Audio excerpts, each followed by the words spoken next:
Assalamualaikum warahmatullahi wabarakatuh.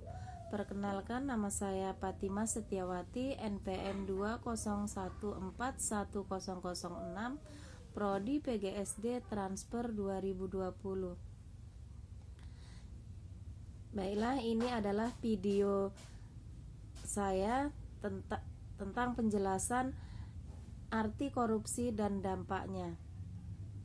Korupsi atau rasuah atau mencuri atau bahasa Latinnya captio, dan dari kata kerja compre yang bermakna busuk, rusak, menggoyahkan, memutarbalikkan, menyogok, mencuri, maling adalah tindakan penjahat publik,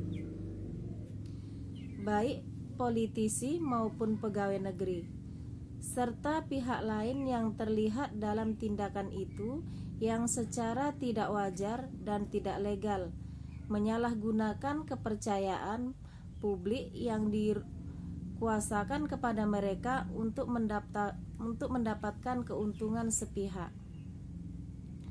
Dari sudut pandang hukum, tindak pidana korupsi secara garis besar memenuhi unsur-unsur sebagai berikut.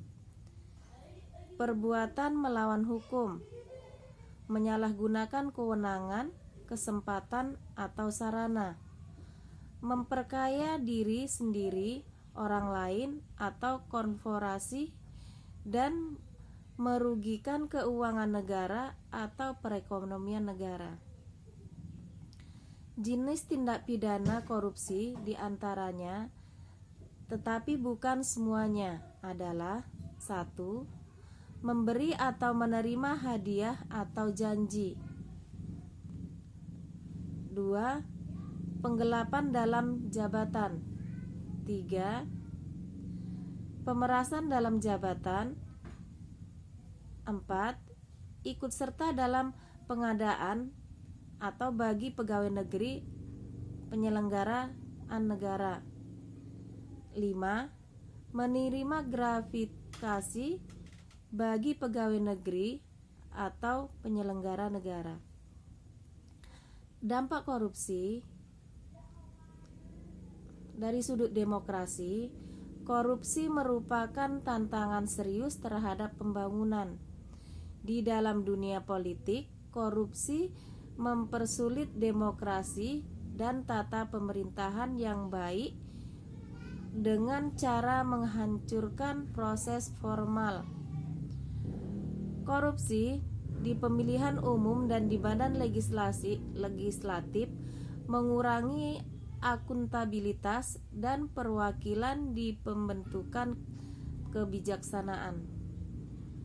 Korupsi di sistem pengadilan menghentikan ketertiban hukum, dan korupsi di pemerintahan publik menghasilkan ketidakseimbangan dalam pelayanan masyarakat.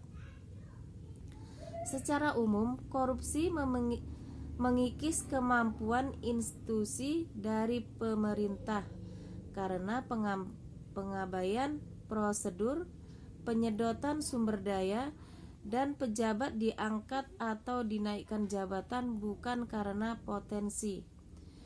Pada saat yang bersamaan, korupsi mempersulit legitimasi pemerintahan dan nilai demokrasi seperti kepercayaan dan toleransi. Dari segi ekonomi, korupsi juga mempersulit pengembangan ekonomi dan mengurangi kualitas pelayanan pemerintahan. Korupsi juga mempersulit pembangunan ekonomi dengan membuat distorsi dan ketidakefisienan yang tinggi. Dalam sektor privat, korupsi meningkatkan ongkos niaga karena kerugian dari pembayaran ilegal, ongkos manajemen dalam negosiasi dengan pejabat korup, dan risiko pembatalan perjanjian atau karena penyelidikan.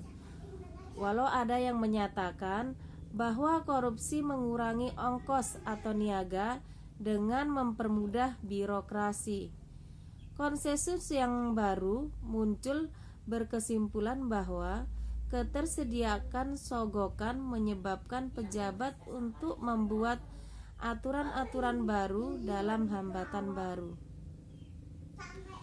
Korupsi menimbulkan distorsi atau kekacauan di dalam sektor publik dengan mengalihkan investasi publik ke proyek-proyek masyarakat yang mana sogokan dan upah tersedia lebih banyak. Pejabat mungkin menambah kompleksitas proyek masyarakat untuk menyembunyikan praktik korupsi yang akhirnya menghasilkan lebih banyak kekacauan. Korupsi juga mengurangi pemenuhan syarat-syarat keamanan bangunan, lingkungan hidup, atau aturan-aturan lain. Korupsi juga mengurangi kualitas pelayanan pemerintah dan instruktural dan menambahkan tekanan-tekanan terhadap anggaran pemerintah. Maksud saya instruktur. Dari segi kesejahteraan umum negara, dampaknya korupsi politis ada di banyak negara dan memberikan ancaman besar bagi warga negaranya. Korupsi politis berarti kebijaksanaan pemerintah yang sering menguntungkan pemberi sogok. Bukannya rakyat luas. Satu contoh lagi adalah bagaimana politikus membuat peraturan yang melindungi perusahaan besar tetapi merugikan perusahaan-perusahaan kecil. Politikus pro bisnis ini hanya mengembalikan pertolongan kepada perusahaan besar yang memberikan sumbangan besar kepada kampanye pemilu mereka. Sekian penjelasan saya tentang arti korupsi dan dampaknya. Terima kasih. Assalamualaikum warahmatullahi wabarakatuh.